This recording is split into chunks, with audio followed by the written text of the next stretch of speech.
আলহামদুলিল্লাহ আমি ভালো আছি।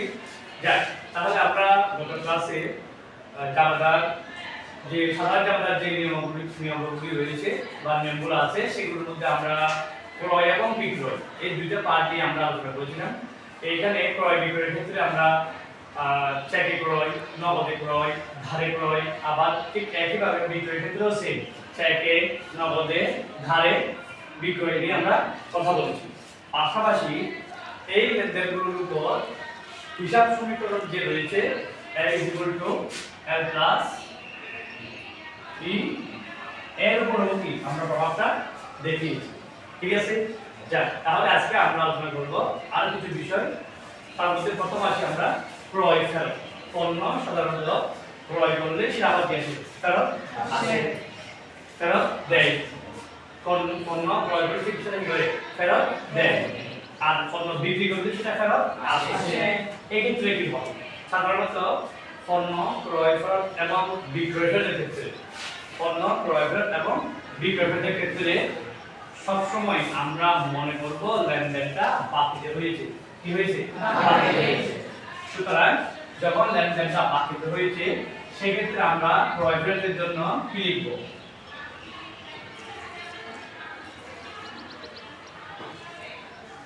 ক্রয় ফেরতের ক্ষেত্রে সাধারণত পণ্যটা পাবে কে?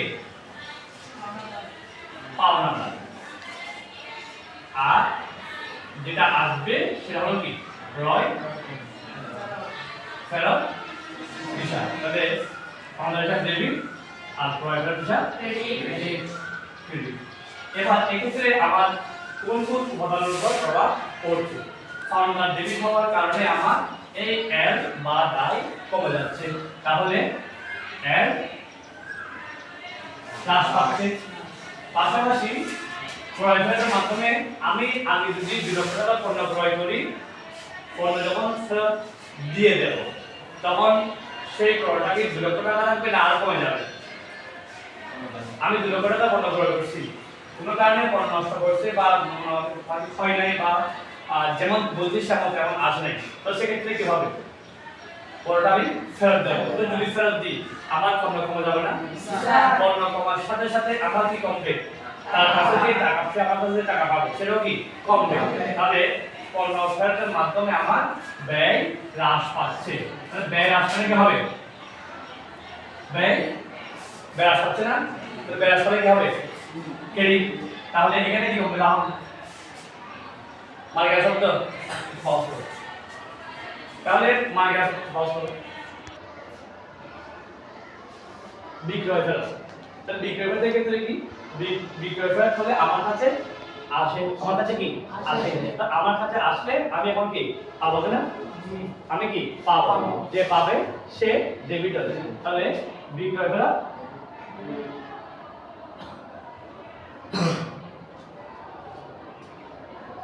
আর দেনা।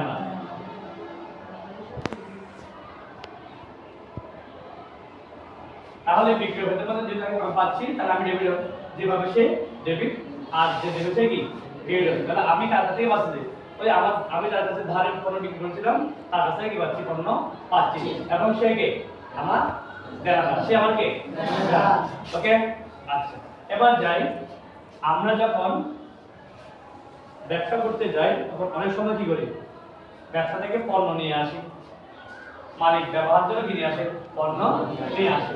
তো মালিক ব্যবহার জন্য যখন পণ্য নিয়ে আসবে সেটা হবে দেখি ব্যবসা মালিককে সুবিধা দিচ্ছে। কে কাকে? ব্যবসা মালিককে সুবিধা দিচ্ছে। যখন ব্যবসা মালিককে সুবিধা দেবে তখন উত্তোলন হিসাবে কি হবে? ডেবিট হবে। উত্তোলন হিসাবে কি হবে? ডেবিট হবে। সেটা যদি পণ্য হয় তাহলে হবে ক্রয় হিসাব, সেটা যদি নগদ টাকা হয় তাহলে কি নগদ হিসাব। অন্য ক্ষেত্রে উত্তোলন হিসাব হবে না। তাহলে আসি, যখন মালিক পণ্য নিয়ে যায় সেক্ষেত্রে উত্তোলন হিসাব ডেবিট আর ক্রয় হিসাব কখন? যখন মালিক কি করবে? ব্যবসা থেকে পণ্য নিয়ে যাবে বা ব্যবসা থেকে পণ্য ব্যবহারের জন্য নিয়ে যাবে। একটা আরেকটা হলো যে তুমি যে ব্যবসা করো বা তোমরা যে যারা ব্যবসা করে কোনো কারণে কি করে পণ্য মানুষকে জানানোর জন্য আমি যে পণ্য উৎপাদন করেছি এই পণ্য আমার কাছে আছে, সেই পণ্যগুলো আপনারা ব্যবহার করতে পারেন, সেই পণ্যগুলো গুণে মানে ভালো, সেই পণ্যের স্বাদ এমন, সেই পণ্যের গুণগত মান এমন, সেটা বোঝার জন্য কি করে ভোক্তাদের মাঝে পণ্য বিনামূল্যে বিতরণ করে বিভিন্ন কোম্পানি দেখিও তাদের পণ্য সম্পর্কে ক্রেতাকে বা ব্যবহারকারীকে জানানোর জন্য কি করে পণ্য মানুষকে ফ্রি দেয়। এই ফ্রি দেওয়ার মাধ্যমে কি শিখায়? ফ্রি দেওয়ার মাধ্যমে জনগণকে বা ভোক্তাদেরকে জানানো হয় যে আমার পণ্যগুলো এই মানে আপনারা কি করতে পারেন, আমার পণ্য ব্যবহার করতে পারেন। তো সেক্ষেত্রে কি যাচ্ছে, ব্যবসা থেকে পণ্য যাচ্ছে না, ব্যবসা কি যাচ্ছে, পণ্য চলে যাচ্ছে। তো যেহেতু পণ্য চলে যাচ্ছে, আমি যে পরিমাণ পণ্য উৎপাদন করেছি সেখান থেকে কিছু পণ্য কি হচ্ছে, হ্রাস পাচ্ছে, ঠিক আছে না? কিছু পণ্য কি হচ্ছে, হ্রাস পাচ্ছে। তার যেহেতু পণ্য হ্রাস পাচ্ছে সেজন্য আমরা কি করবো, পণ্যের পরিমাণটা কি করবো, কমাবো। কমার জন্য করতে হবে ক্রয় হিসাবকে ক্রেডিট করতে হবে। আর যেগুলো হবে কি বিজ্ঞাপন হিসাব, এটা যখন তোমরা আর্থিক বছর বিবরণ করবা তখন তোমাদের সমন্বয় থাকতে পারে ভোক্তাদের মাঝে বিনামূল্যে পণ্য বিতরণ, ভোক্তাদের মাঝে কি বিনামূল্যে পণ্য বিতরণ। তাহলে পণ্য বিতরণের ক্ষেত্রে অবশ্যই কি করবে, বিজ্ঞাপন হিসাবে অন্তর্ভুক্ত করবে। আর ক্রয়টা ক্রেডিট হবে, অর্থাৎ ক্রয় থেকে মাইনাস হবে, বিজ্ঞাপন কি হবে, প্লাস হবে।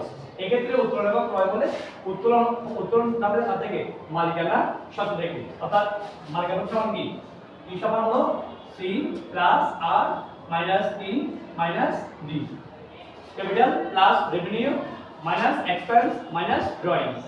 সকল উত্তোলন কি হবে, বাদ যাবে। তাহলে পণ্য উত্তোলনটা কাছে বাদ যাবে, মালিকানা থেকে বাদ যাবে। আর এক্ষেত্রে বিজ্ঞাপনটা কি হবে, বিজ্ঞাপনের সাথে যোগ হবে। ওকে, এবার আসি ব্যবসায়ে অনেক সময় ব্যবসার ব্যবহারের জন্য বা ব্যবসায়ের সম্প্রসারণের জন্য কি করা হয়, সম্পদ কেনা হয়, স্থায়ী সম্পদ কেনা হয়। যেমন আসবাবপত্র ক্রয় করা হয়, বিভিন্ন মেশিন ক্রয় করা হয়, অফিসের ব্যবহারের জন্য ফার্নিচার ক্রয় করা হয়, ফ্রিজ ক্রয় করা হয়, আছে না? তারপর তোমার এই যে ফ্যান ক্রয় করা হয়, এসি ক্রয় করা হয়, কম্পিউটার বা ল্যাপটপ ক্রয় করা হয়। অনেক সময় হয়, সবগুলো হলো স্থায়ী সম্পদ। সবগুলো কি স্থায়ী সম্পদ? যেহেতু সবগুলো স্থায়ী সম্পদ, স্থায়ী সম্পদ কিনো বা স্থায়ী সম্পদ বিক্রি করো। স্থায়ী সম্পদ কিনলে বা স্থায়ী সম্পদ বিক্রি করলে সেটা নতুন হোক সেটা পুরাতন হোক, নতুন বা পুরাতন, ক্রয় বা বিক্রয়, এই নামে কখনো কোনো হিসাবের শিরোনাম দেওয়া যাবে না, কখনো দেওয়া যাবে না। তোমাকে অনেক সময় প্রশ্ন হবে যে মোট ক্রয়ের পরিমাণ নির্ণয় করো, মোট বিক্রয়ের পরিমাণ নির্ণয় করো, প্রশ্ন করে না? 2 নম্বরের প্রশ্ন হয় মোট ক্রয় বিক্রয়ের পরিমাণ নির্ণয় করো। তো আমার অনেক শিক্ষার্থীরা দেখি লিখে দেয় মোট ক্রয়ের পরিমাণ, যখন লিখতে দেয় সেখানে আসবাবপত্র ক্রয়, যন্ত্রপাতি ক্রয়, পণ্য ক্রয়, সেটা মিলে যোগফল হতো। স্যার যে ক্রয় বলছে না, কি বলছে, ক্রয় বলছে না, কিন্তু আসলে এই ক্রয়কে সেই ক্রয়, ক্রয় বিক্রয় হবে শুধুমাত্র পণ্যের ক্ষেত্রে। কিসের ক্ষেত্রে? পণ্যের ক্ষেত্রে। ক্রয় বিক্রয়টা শুধুমাত্র পণ্যের ক্ষেত্রে হবে, অন্য কোনো ক্ষেত্রে ক্রয় বিক্রয় হবে না। খেয়াল রাখবে, সম্পত্তির ক্ষেত্রে কি হবে, কখনো ক্রয় বিক্রয় হবে না। তাহলে যদি স্থায়ী সম্পদ কিনে বা আসবাবপত্র, মেশিন, কম্পিউটার কিনে, তাহলে আসবাবপত্র কিনলে হবে আসবাবপত্র হিসাব,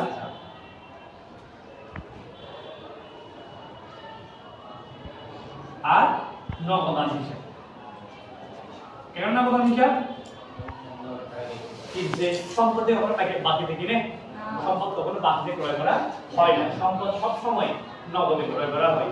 আর যদি লেখা থাকে ধারে আসবাবপত্র ক্রয়, তখন পাওনা হবে, তখন কি হবে, পাওনা হবে।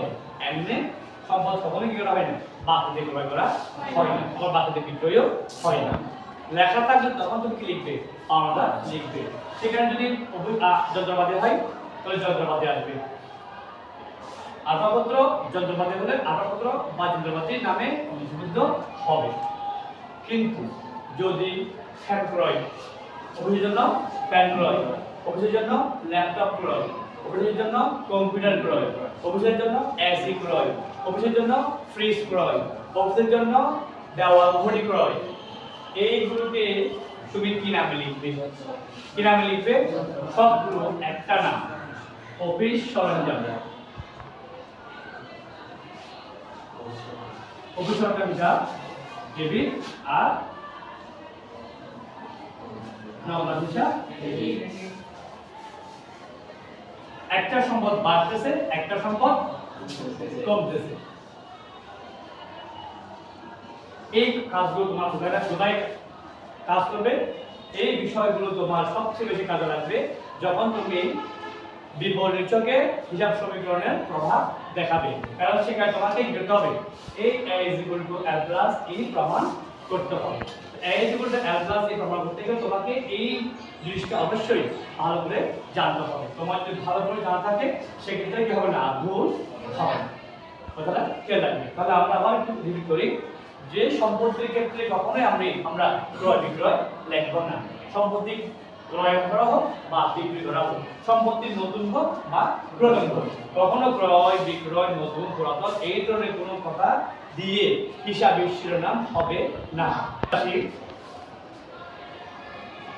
মালিক যখন ব্যবসাকে সুবিধা দেয়, কে কাকে?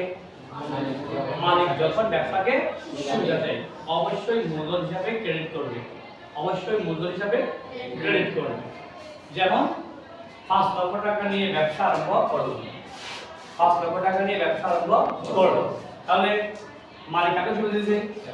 সুবিধা গ্রহণকারী কে? ব্যবসা। তাহলে ব্যবসার কাছে যখন টাকা গেছে তখন কি বাড়ছে? ব্যবসায় নগদ টাকা বেড়ে গেছে। আর মালিক যখন ব্যবসাকে সুবিধা দিয়েছে আমরা সেটা কি করবো? মালিকের কাছে নিয়ে যাবো, অর্থাৎ মূলধন হিসাবে কি করবো? ক্রেডিট করব। মূলধন হিসাবে করব ক্রেডিট করব। কে কাকে সুবিধা দিয়েছে? এখন মালিক ব্যবসাকে সুবিধা দিয়েছে। এটা নগদ টাকার ক্ষেত্রে। এবার আসো মালিকের ব্যক্তিগত কম্পিউটারটি ব্যবসায়ী ব্যবহারের জন্য নিয়ে আসা হলো। কার কম্পিউটার? মালিকের। কোথায় হলো? ব্যবসায়ী। তাহলে ব্যবসায়ী যেহেতু নিয়ে আসলো, ব্যবসার সুবিধা পাইছে কার থেকে? মালিক থেকে। সুতরাং মূলধন হিসাবে ক্রেডিট করব। ঠিক আছে, এটা ঠিক আছে, ঠিক থাকবে। কিন্তু ডেবিট কাকে করব? অফিস সরঞ্জাম। আগে যেমন কম্পিউটারকে আমরা অফিস সরঞ্জাম হিসাব শিরোনাম দিয়েছিলাম, এখনো কি দেব? অফিস সরঞ্জাম হিসাব শিরোনাম দেব। মালিকের আসবাবপত্রগুলো ব্যবসায়ী ব্যবহারের জন্য নিয়ে আসা হলো। এটা হচ্ছে আসবাবপত্র হিসাব না, এখন আসবাবপত্র হবে। আসবাবপত্র হিসাব ডেবিট, মূলধন হিসাব ক্রেডিট। মালিকের ব্যক্তিগত টাকা দিয়ে আসবাবপত্র কিনে ব্যবসায়ী ব্যবহারের জন্য নিয়ে আসা হলো। একই আসবাবপত্র ডেবিট, মূলধন ক্রেডিট।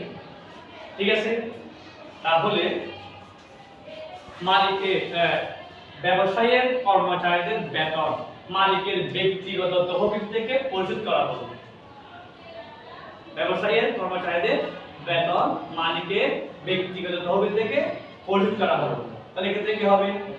সেম না, নগদান আর মূলধন, নগদান আর মূলধন। তাহলে এই বিষয়গুলো খেয়াল রাখবে। অর্থাৎ মালিক যখন কি দেবে? ব্যবসাকে সুবিধা দেবে, তখন অবশ্যই করবে মূলধন হিসাবে ক্রেডিট করবে। এবার যদি ব্যবসা মালিককে সুবিধা দেয় তখন তার উল্টো, তখন আর কোনো মূলধন দেখা যাবে না, তখন দেখবো কি আমরা? উত্তোলন। তখন কি দেখবো? উত্তোলন। উত্তোলন ডেবিট, নগদান ক্রেডিট। উত্তোলন ডেবিট, নগদান ক্রেডিট। তাহলে এই যে আমরা সাধারণ কিছু নিয়ম জানতে হবে, কারণ জাবেদা লাগবে না। হিসাব বিজ্ঞানের এমন কোনো শাখা নাই, প্রত্যেকটা শাখায় তোমার লাগবে জাবেদা লাগবে। জাবেদার ব্যবহার প্রত্যেকটা শাখায় তোমার রয়েছে। তুমি যদি ভালো জাবেদার লেনদেনগুলো লেনদেনে ডেবিট ক্রেডিট করতে পারো, অর্থাৎ লেনদেনে ডেবিট ক্রেডিট করাটা তোমার জন্য জরুরি। তুমি তখন লেনদেনে ডেবিট ক্রেডিট করতে পারবে যখন তুমি এই জিনিসগুলোকে ঠিকভাবে আয়ত্ত করতে পারবে।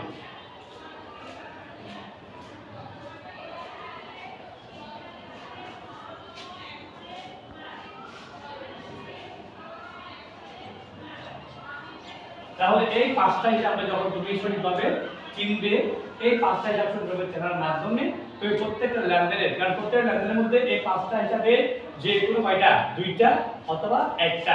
একটা হলে সেটা হবে কি? শুধু সম্পদ। একটা হলে সেটা হবে কি? শুধু সম্পদ। আর দুইটা হলে এই দুইটাই যাবে, দুইটা হলে অন্য দুইটা থাকবে। এইগুলো যদি তুমি ঠিকভাবে জানো, তোমার জন্য হিসাব বিজ্ঞানটা খুব ইজি হবে, অন্যথায় তোমার জন্য হিসাব বিজ্ঞান একটু কঠিন হবে। কারণ হিসাব বিজ্ঞান এর বাইরে নেই। হিসাব বিজ্ঞান যখন তুমি ব্যবসায় হিসাব করবে, তখন ব্যবসায়ের আয় থাকবে, সম্পদ থাকবে, ব্যয় থাকবে, দায় থাকবে এবং সর্বশেষ মালিকানা সত্ত্ব থাকবে। সবগুলো মিলে হলো কি ব্যবসা। এবং হিসাব বিজ্ঞান এই পাঁচ ধরনের হিসাবেরই কি করে হিসাব করে। এটা হলো কি আধুনিক হিসাব বিজ্ঞান। এবং আধুনিক হিসাব বিজ্ঞান হিসাব অর্থাৎ আধুনিক পদ্ধতিতে হিসাবটা কয় ধরনের? 5 ধরনের। তাহলে তুমি যদি এগুলো ঠিকভাবে চিনো, তোমার এটা কি হবে? ঠিকঠাক ভাবে হবে।